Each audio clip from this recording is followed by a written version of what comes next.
हाँ जी, सत श्री अकाल दोस्तों, एक बार तुहाडा फिर तो स्वागत है पंजाब न्यूज़ चैनल दे विच ते हाज़र होए अज दियां फिर तो वड्डियां खबरां लैके। किरपा करके जिन्हां ने हाले तक चैनल नूं सबसक्राइब नहीं कीता सबसक्राइब कर लो ते नाल लगे बैल दे आइकन नूं प्रेस करना ना भुलना। ते जे साडे द्वारा दित्ती जानकारी तुहानूं वधिया सही ते सटीक लगदी तां वीडियो नूं लाइक करना, कमेंट करना ते शेयर करना भी ना भुलना। ते खबरां शुरू करन तों पहिलां हुण झात मारदे हां अज दियां चोणवीआं खबरां ते। पहली चोणवी खबर है जी, करफ्यू दौरान पेंशन धारकों लिए चंगी खबर, कैप्टन ने किया वड्डा ऐलान। पंजाब में कोरोना वायरस के 5 होर मामले आए सामने। भाई निर्मल सिंह खालसा की धी भी कोरोना पॉजिटिव, जलंधर सिविल हस्पताल में भर्ती। लॉकडाउन 15 अप्रैल तो चलणगियां ज़्यादातर रेलां गड्डियां, रेलवे ने कर्मचारियों को भेजी समां सारणी। लॉकडाउन दौरान फीस लिए दबाव बनाने ते रद्द होगी स्कूलों की मानता, सिक्ख्या मंत्री। BSNL के गाहकों को वड्डा झटका, इस योजना में वड्डा बदलाव नहीं मिलेगी ये सहूलत। मिड डे मील वंडण लई सरकारी स्कूलों के अध्यापकों को शनाख्ती कार्ड जारी करने के आदेश। भारत में कोरोना मरीजों की गिनती 2902 तक पहुंची, 68 मौतां। फरीदकोट विखे कोरोना पॉजिटिव पहला केस आया सामने। पंजाब में कुल गिनती हुई 59। इस मुश्किल समय में PF खाते तो कढ़ सकते हो इन्ना पैसा, इंज करो विदड्रॉ। लॉकडाउन कारण भारत च फसे 112 फ्रांसीसी नागरिक भेजे गए अपने देश। SBI के गाहकों लिए वड्डी खुशखबरी, घर बैठे मिलणगियां बैंकिंग सहूलतां।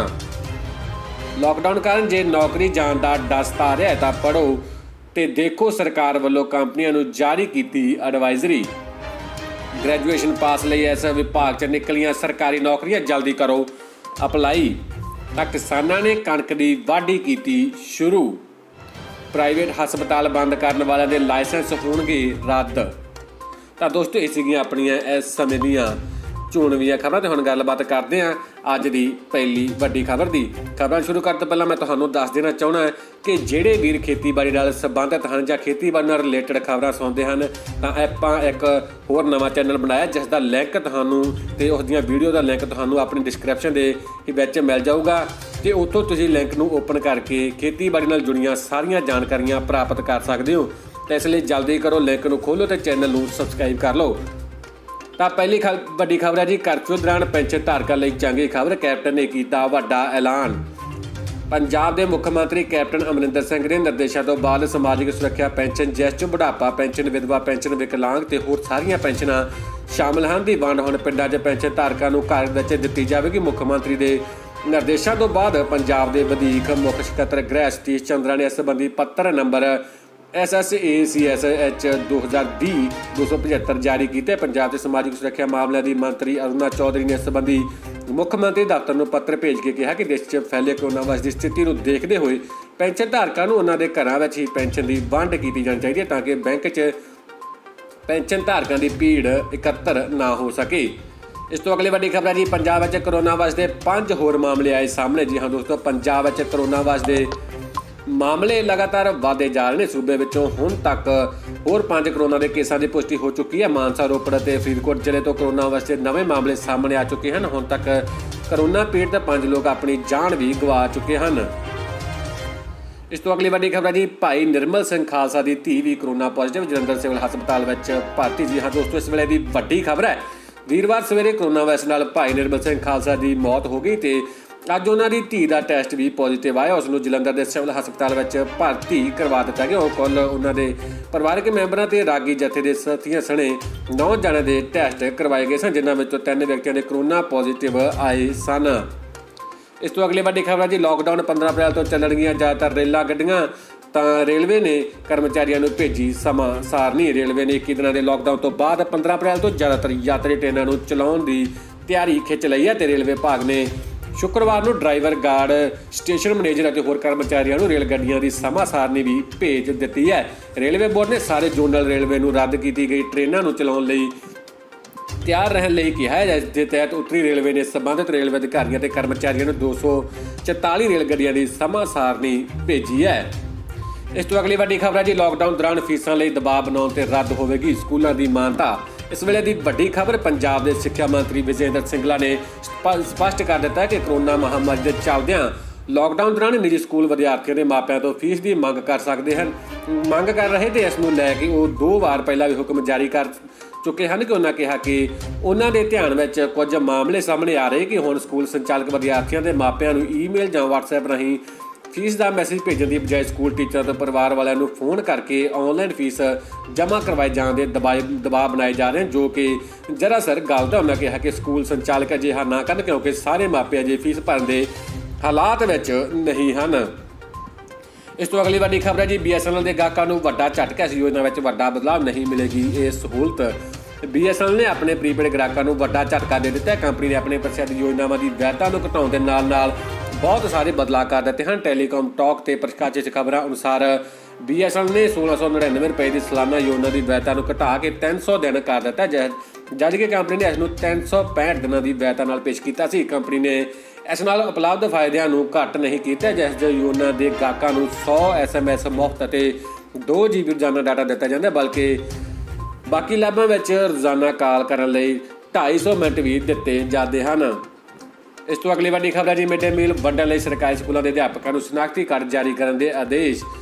ਪੰਜਾਬ ਵਿੱਚ ਚੱਲ ਰਹੇ ਕਰਫਿਊ ਦੌਰਾਨ ਬੰਦ ਪਏ ਸਰਕਾਰੀ ਸਕੂਲਾਂ ਦੇ 1 ਤੋਂ 8ਵੀਂ ਕਲਾਸ ਦੇ ਵਿਦਿਆਰਥੀਆਂ ਨੂੰ ਮਿਡ ਡੇ ਮੀਲ ਘਰ ਸੀਲਬੰਦ ਪੈਕਟਾਂ ਵਿੱਚ ਮੁਹੱਈਆ। ਡਿਪਟੀ ਕਮਿਸ਼ਨਰ ਰੂਪਨਗਰ ਵੱਲੋਂ ਜ਼ਿਲ੍ਹਾ ਸਿੱਖਿਆ ਅਫਸਰ ਐਲੀਮੈਂਟਰੀ ਅਤੇ ਸੈਕੰਡਰੀ ਨੂੰ ਇਸ ਸੰਬੰਧ ਵਿੱਚ ਕਾਰਵਾਈ ਕਰਨ ਦੇ ਆਦੇਸ਼ ਦਿੱਤੇ ਗਏ ਹਨ। ਸੀਲਬੰਦ ਪੈਕਟਾਂ ਵਿੱਚ ਵਿਦਿਆਰਥੀਆਂ ਨੂੰ ਘਰੋਂ ਘਰੀ ਮਿਡ ਡੇ ਮੀਲ ਦੇਣ ਲਈ ਡਿਪਟੀ ਕਮਿਸ਼ਨਰ ਵੱਲੋਂ ਅਧਿਆਪਕਾਂ ਨੂੰ ਕਰਫਿਊ ਪਾਸ ਜਾਰੀ ਕਰਨ ਦੇ ਵੀ ਆਦੇਸ਼ ਦਿੱਤੇ ਗਏ ਨੇ।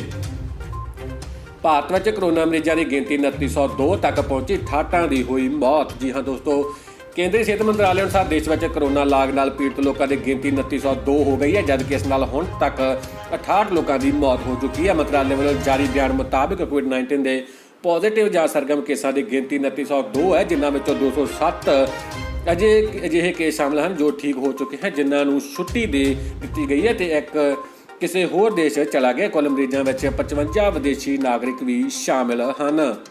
ਇਸ ਤੋਂ ਅਗਲੀ ਵੱਡੀ ਖਬਰ ਹੈ ਜੀ, ਫਰੀਦਕੋਟ ਵਿਖੇ ਕਰੋਨਾ ਪੋਜ਼ੀਟਿਵ ਦਾ ਪਹਿਲਾ ਕੇਸ ਸਾਹਮਣੇ ਆਇਆ। ਪੰਜਾਬ ਵਿੱਚ ਕੁੱਲ ਗਿਣਤੀ ਹੋਈ 59। ਜੀ ਹਾਂ ਦੋਸਤੋ, ਪੰਜਾਬ ਵਿੱਚ ਕਰੋਨਾ ਵਾਇਰਸ ਦੇ ਮਰੀਜ਼ਾਂ ਦੀ ਗਿਣਤੀ 59 ਹੋ ਗਈ ਹੈ। ਫਰੀਦਕੋਟ ਤੋਂ ਵੀ ਕਰੋਨਾ ਦਾ ਪਹਿਲਾ ਪੋਜ਼ੀਟਿਵ ਕੇਸ ਸਾਹਮਣੇ ਆ ਚੁੱਕਿਆ। ਕਰੋਨਾ ਪੋਜ਼ੀਟਿਵ ਪਾਏ ਗਏ ਆਨੰਦ ਗੋਇਲ ਨਾਂ ਦੇ ਇਸ ਵਿਅਕਤੀ ਦੀ ਉਮਰ 35 ਸਾਲ ਹੈ ਤੇ ਇਸ ਬਾਰੇ ਪਤਾ ਚੱਲਦਿਆਂ DC ਫਰੀਦਕੋਟ ਵੱਲੋਂ ਅੱਜ ਸਵੇਰੇ 6 ਵਜੇ ਇਲਾਕੇ ਦਾ ਜਾਇਜ਼ਾ ਲਿਆ ਗਿਆ ਤੇ ਇਸ ਦੀ ਜਾਣਕਾਰੀ ਪੰਜਾਬ ਦੇ special chief secretary KBS Sidhu IAS ਨੇ ਟਵੀਟ ਰਾਹੀਂ ਦਿੱਤੀ ਹੈ।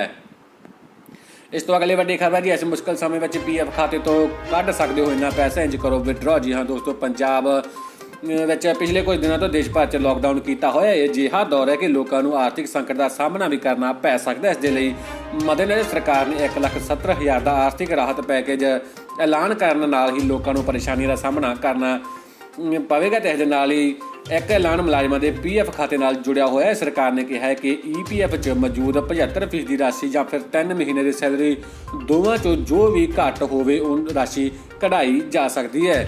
ਰਾਸ਼ੀ ਕਿਸ ਤਰ੍ਹਾਂ ਕਢਾਈ ਜਾ ਸਕਦੀ ਹੈ ਇਸ ਬਾਰੇ ਤੁਹਾਨੂੰ ਉਦਾਹਰਨ ਦੇ ਕੇ ਸਮਝਾ ਰਹੇ ਹਾਂ। ਮੰਨ ਲਓ ਜੇ ਵਰਤਮਾਨ ਤੁਹਾਡੇ ਕੋਲ EPF ਬੈਲੈਂਸ 4 ਲੱਖ ਰੁਪਏ ਤਾਂ ਤੁਹਾਡੀ ਮੂਲ ਸੈਲਰੀ 50,000 ਰੁਪਏ ਤਾਂ ਤੁਸੀਂ EPF ਦੀ 75% ਰਾਸ਼ੀ ਜਾਣੀ ਕਿ 3 ਲੱਖ ਰੁਪਏ ਨਹੀਂ ਕਰ ਸਕੋਗੇ, ਬਲਕਿ ਮੂਲ ਸੈਲਰੀ ਦੇ ਹਿਸਾਬ ਨਾਲ 1.5 ਲੱਖ ਰੁਪਏ ਤੱਕ ਦੀ ਰਾਸ਼ੀ ਹੀ PF ਖਾਤੇ ਵਿੱਚੋਂ ਕੱਢ ਸਕੋਗੇ।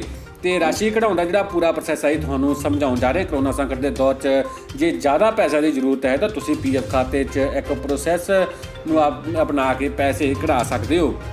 ਇਹ ਜਿਹੜਾ ਜੀ ਲਿੰਕ ਹੈ ਤੁਸੀਂ ਇਸ ਨੂੰ ਖੋਲ੍ਹ ਕੇ ਆਪਣੇ UN ਖਾਤੇ ਵਿੱਚ ਜਾਓ ਤੇ ਆਨਲਾਈਨ ਸੇਵਾਵਾਂ 'ਤੇ ਜਾਓ, ਜਿੱਥੇ ਦਿੱਤੇ ਗਏ ਵਿਕਲਪ ਕਲੇਮ ਫਾਰਮ 'ਤੇ ਕਲਿੱਕ ਕਰੋ। ਇਸ 'ਤੇ ਕਲਿੱਕ ਤੋਂ ਬਾਅਦ ਇੱਕ ਪੇਜ ਓਪਨ ਹੋਵੇਗਾ ਜਿਸ 'ਚ ਤੁਹਾਡੇ ਸਾਰੇ ਡਿਟੇਲ ਭਰੀਆਂ ਜਾਣਗੀਆਂ। ਤੁਹਾਡੇ ਬੈਂਕ ਖਾਤੇ ਨੂੰ ਮਾਨਤਾ ਕਰਨ ਲਈ ਕਹੇਗਾ ਆਪਣੀ ਸਾਰੀ ਡਿਟੇਲ ਇਸ ਵਿੱਚ ਭਰ ਕੇ ਕਲਿੱਕ ਕਰੋ ਤੇ ਇਸ ਤੋਂ ਬਾਅਦ PF ਐਡਵਾਂਸ ਫਾਰਮ 31 ਤੇ ਕਲਿੱਕ ਕਰੋ।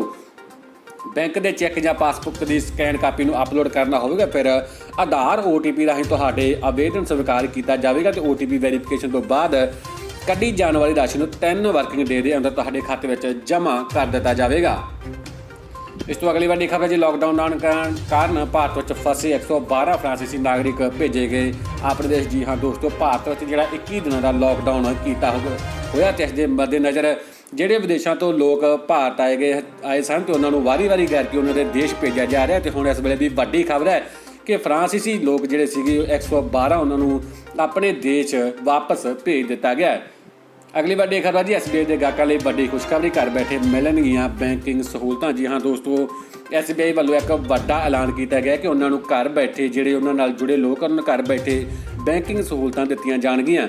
ਇਹਨਾਂ ਜਿਹੜੀਆਂ ਵਿਸ਼ੇਸ਼ ਸੇਵਾਵਾਂ ਜਿਹੜੀਆਂ ਇਹ ਹੈਗੀਆਂ, ਇਹਨਾਂ ਸੇਵਾਵਾਂ ਵਿੱਚ ਨਕਦ ਲੈਣ ਦੇਣ, ਚੈੱਕ ਡਰਾਫਟ ਦੀ ਡਿਲੀਵਰੀ, ਟਰਮ ਡਿਪੋਜ਼ਿਟ ਐਡਵਾਈਸ ਦੀ ਡਿਲੀਵਰੀ, ਲਾਈਫ ਸਰਟੀਫਿਕੇਟ ਤੇ KYC ਦਸਤਾਵੇਜ਼ ਦੇਣ ਵਰਗੀਆਂ ਸਹੂਲਤਾਂ ਸ਼ਾਮਲ ਹਨ। ਕੰਮ ਕਰਨ ਵਾਲੇ ਦਿਨਾਂ ਵਿੱਚ ਸਵੇਰੇ 9 ਵਜੇ ਤੋਂ ਸ਼ਾਮ 4 ਵਜੇ ਤੱਕ ਸੇਵਾਵਾਂ ਲਈ ਨੰਬਰ ਧਿਆਨ ਨਾਲ ਨੋਟ ਕਰ ਲਓ। 1811-1103 ਤੇ ਕਾਲ ਕਰਕੇ ਬੇਨਤੀ ਕੀਤੀ ਜਾ ਸਕਦੀ ਹੈ। ਸੇਵਾ ਬੇਨਤੀ ਲਈ ਰਜਿਸਟ੍ਰੇਸ਼ਨ ਹੋਮ ਬ੍ਰਾਂਚ ਤੇ ਕੀਤੀ ਜਾਏਗੀ।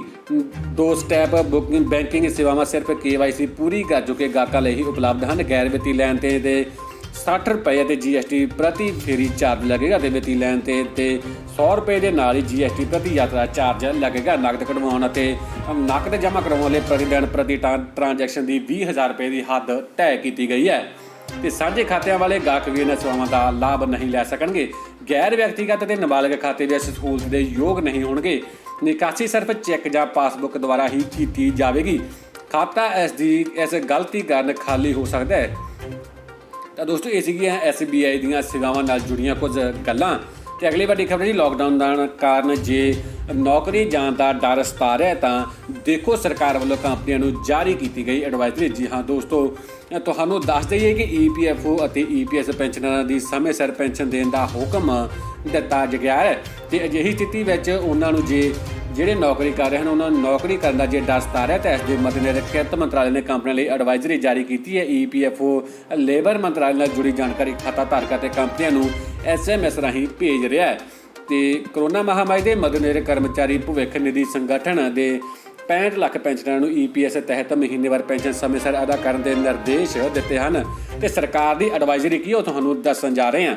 ਕੇਂਦਰ ਸਰਕਾਰ ਨੇ 7 ਜੂਨ ਨੂੰ ਇੱਕ ਐਡਵਾਈਜ਼ਰੀ ਜਾਰੀ ਕੀਤੀ ਹੈ ਜਿਸ ਵਿੱਚ ਕਿਹਾ ਗਿਆ ਹੈ ਕਿ ਕਰਮਚਾਰੀਆਂ ਨੂੰ ਕਰੋਨਾ ਵਾਇਰਸ ਕਾਰਨ ਨੌਕਰੀ ਤੋਂ ਨਹੀਂ ਹਟਾਇਆ ਜਾ ਸਕਦਾ ਤੇ ਨਾ ਹੀ ਉਹਨਾਂ ਦੀ ਤਨਖਾਹ ਕਟੌਤੀ ਕਰਨੀ ਚਾਹੀਦੀ ਹੈ। ਇਹ ਐਡਵਾਈਜ਼ਰੀ ਕਿਰਤ ਅਤੇ ਰੁਜ਼ਗਾਰ ਮੰਤਰਾਲੇ ਸਕੱਤਰ ਦੁਆਰਾ ਜਾਰੀ ਕੀਤੀ ਗਈ ਹੈ ਤੇ ਇਸ ਨੂੰ ਲਾਗੂ ਵੀ ਕਰ ਦਿੱਤਾ ਗਿਆ ਹੈ। ਇਸ ਤੋਂ ਅਗਲੀ ਵੱਡੀ ਖਬਰ ਹੈ ਜੀ, ਗ੍ਰੈਜੂਏਸ਼ਨ ਪਾਸ ਲਈ ਇਸ ਵਿਭਾਗ 'ਚ ਨਿਕਲੀਆਂ ਸਰਕਾਰੀ ਨੌਕਰੀਆਂ ਜਲਦੀ ਕਰੋ ਅਪਲਾਈ। ਜੀ ਹਾਂ ਦੋਸਤੋ, ਬਿਹਾਰ ਤਕਨੀਕੀ ਸਰਵਿਸ ਕਮਿਸ਼ਨ ਨੇ ਕਈ ਅਹੁਦਿਆਂ ਤੇ ਪਰਚੇ ਦੀ ਨੋਟੀਫਿਕੇਸ਼ਨ ਜਾਰੀ ਕੀਤੀ ਹੈ। ਇਛੁੱਕ ਉਮੀਦਵਾਰ ਅਪਲਾਈ ਕਰ ਸਕਦੇ ਹਨ। ਧਿਆਨ ਨਾਲ ਸੁਣ ਲਓ, ਅਹੁਦਿਆਂ ਦੀ ਗਿਣਤੀ ਹੈ ਜੀ 212, ਆਖਰੀ ਤਾਰੀਖ 15 ਅਪ੍ਰੈਲ 2020। ਅਹੁਦਿਆਂ ਦਾ ਵੇਰਵਾ ਹੈਗਾ ਫੂਡ ਸੇਫਟੀ ਅਫਸਰ, ਫਿਜ਼ੀਓਥੈਰੇਪਿਸਟ, ਆਕੂਪੇਸ਼ਨ ਥੈਰੇਪਿਸਟ ਆਦਿ। ਸਿੱਖਿਆ ਯੋਗਤਾ ਹੈਗੀ ਹੈ ਜੀ, ਇਛੁੱਕ ਉਮੀਦਵਾਰ ਨੇ ਮਾਨਤਾ ਪ੍ਰਾਪਤ ਸੰਸਥਾ ਤੋਂ ਅਹੁਦੇ ਮੁਤਾਬਕ ਗ੍ਰੈਜੂਏਸ਼ਨ ਸਿੱਖਿਆ ਪ੍ਰਾਪਤ ਕੀਤੀ ਹੋਵੇ। ਉਮਰ ਸੀਮਾ ਜੀ 21 ਤੋਂ 40 ਸਾਲ ਤੇ ਅਪਲਾਈ ਫੀਸ ਸਧਾਰਨ ਤੇ OBC ਵਰਗ ਲਈ 200 ਰੁਪਏ ਤੇ SC ਤੇ ST ਲਈ 50 ਰੁਪਏ ਹੈ ਤੇ ਚੋਣ ਪ੍ਰਕਿਰਿਆ ਉਮੀਦਵਾਰ ਦੀ ਚੋਣ ਲਿਖਤੀ ਪ੍ਰੀਖਿਆ ਤੇ ਇੰਟਰਵਿਊ ਦੇ ਆਧਾਰ ਤੇ ਕੀਤੀ ਜਾਵੇਗੀ। ਅਪਲਾਈ ਕਰਨ ਲਈ ਤੁਸੀਂ ਆ ਜਿਹੜਾ ਲਿੰਕ ਆ ਇਹ ਦੇਖ ਸਕਦੇ ਹੋ, ਮੈਂ ਡਿਸਕ੍ਰਿਪਸ਼ਨ ਵਿੱਚ ਵੀ ਇਹ ਲਿੰਕ ਪਾ ਦੇਵਾਂਗਾ। ਅਗਲੀ ਵੱਡੀ ਖਬਰ ਜੀ, ਕਣਕ ਕਿਸਾਨਾਂ ਨੇ ਕਣਕ ਦੀ ਵਾਢੀ ਕੀਤੀ ਸ਼ੁਰੂ। ਜੀ ਹਾਂ ਦੋਸਤੋ, ਬਲਾਕ ਖਮਾਣੋ ਦੇ ਪਿੰਡਾਂ ਵਿੱਚ ਕੁਝ ਥਾਵਾਂ ਤੇ ਕਣਕ ਦੀ ਫਸਲ ਜਿਹੜੀ ਵਾਢੀ ਲਈ ਤਿਆਰ ਹੋ ਚੁੱਕੀ ਹੈ। ਸਰਕਾਰ ਵੱਲੋਂ 15 ਅਪ੍ਰੈਲ ਤੋਂ ਖਰੀਦ ਸ਼ੁਰੂ ਕਰਨ ਦੀ ਗੱਲ ਸਾਹਮਣੇ ਆ ਰਹੀ ਹੈ। ਕਿਸਾਨਾਂ ਨੂੰ ਲੇਬਰ ਦੀ ਚਿੰਤਾ ਵੀ ਸਤਾ ਰਹੀ ਹੈ। ਅਜਿਹੇ ਵਿੱਚ ਬਲਾਕ ਦੇ ਪਿੰਡ ਅਮਰਗੜ੍ਹ ਵਿੱਚ ਕਿਸਾਨਾਂ ਨੇ ਅੱਜ ਵਾਢੀ ਸ਼ੁਰੂ ਕਰ ਦਿੱਤੀ ਹੈ। ਅਗਲੀ ਵੱਡੀ ਖਬਰ ਜੀ, ਪ੍ਰਾਈਵੇਟ ਹਸਪਤਾਲ ਬੰਦ ਕਰਨ ਵਾਲਿਆਂ ਦਾ ਲਾਇਸੈਂਸ ਹੋਣਗੇ ਰੱਦ। ਜੀ ਹਾਂ ਦੋਸਤੋ, ਇਸ ਵੇਲੇ ਦੀ ਵੱਡੀ ਖਬਰ, ਮੁੱਖ ਮੰਤਰੀ ਕੈਪਟਨ ਅਮਰਿੰਦਰ ਸਿੰਘ ਨੇ ਕੁਝ ਨਿੱਜੀ ਹਸਪਤਾਲਾਂ ਦੁਆਰਾ OPD ਅਤੇ ਹਸਪਤਾਲ ਬੰਦ ਕਰਨ ਨੂੰ ਗੰਭੀਰਤਾ ਨਾਲ ਲੈਂਦੇ ਹੋਏ ਮੁੜ ਸਿਹਤ ਸੇਵਾਵਾਂ ਚਾਲੂ ਨਾ ਕਰਨ ਅਤੇ ਉਹਨਾਂ ਦੇ ਲਾਇਸੈਂਸ ਰੱਦ ਕਰਨ ਦੀ ਚੇਤਾਵਨੀ ਦਿੱਤੀ ਹੈ। ਕੈਪਟਨ ਅਮਰਿੰਦਰ ਸਿੰਘ ਨੇ ਕਿਹਾ ਕਿ ਉਹਨਾਂ ਨੂੰ ਕੁਝ ਹਸਪਤਾਲ ਬੰਦ ਹੋਣ ਦੀਆਂ ਰਿਪੋਰਟਾਂ ਮਿਲੀਆਂ ਹਨ ਅਤੇ ਉਹਨਾਂ ਨੇ ਸਿਹਤ ਵਿਭਾਗ ਨੂੰ ਇਸ ਦੀ ਪੜਤਾਲ ਕਰਨ ਲਈ ਕਿਹਾ ਹੈ। ਤਾਂ ਦੋਸਤੋ, ਇਹ ਸੀਗੀਆਂ ਆਪਣੀਆਂ ਇਸ ਸਮੇਂ ਦੀਆਂ ਵੱਡੀਆਂ ਖਬਰਾਂ। ਮੈਂ ਇੱਕ ਵਾਰੀ ਫਿਰ ਕਹਿਣਾ ਚਾਹੁੰਦਾ ਕਿ ਜਿਹੜੇ ਵੀਰ ਆਪਣੇ ਨਾਲ ਜੁੜੇ ਹੋਏ ਹਨ ਤੇ ਖੇਤੀਬਾੜੀ ਨਾਲ ਸੰਬੰਧ ਰੱਖਦੇ ਹਨ ਜਾਂ ਖੇਤੀਬਾੜੀ ਨਾਲ ਜੁੜੀਆਂ ਖਬਰਾਂ ਦੇਖਣੀਆਂ ਚਾਹੁੰਦੇ ਹਨ ਤਾਂ ਮੈਂ ਆਪਣੀ ਇਸ ਵੀਡੀਓ ਦੇ ਹੇਠਾਂ ਡਿਸਕ੍ਰਿਪਸ਼ਨ ਵਿੱਚ ਇੱਕ ਲਿੰਕ ਪਾਇਆ, ਤੁਸੀਂ ਉਸ ਨੂੰ ਓਪਨ ਕਰਕੇ ਉਸ ਚੈਨਲ ਤੇ ਜਾ ਸਕਦੇ ਹੋ ਤੇ ਖੇਤੀਬਾੜੀ ਨਾਲ ਜੁੜੀਆਂ ਜਿਹੜੀਆਂ ਖਬਰਾਂ ਦੇਖ ਸਕਦੇ ਹੋ ਤੇ ਚੈਨਲ ਨੂੰ ਵੀ ਸਬਸਕ੍ਰਾਈਬ ਜ਼ਰੂਰ ਕਰ ਲਿਓ ਜੇ ਹੋਰ ਨਵੀਆਂ ਵੀਡੀਓ ਵੇਖਣ ਲਈ। ਹੁਣ ਤਾਂ ਲੈਣਾ ਦੋਸਤੋ, ਧੰਨਵਾਦ।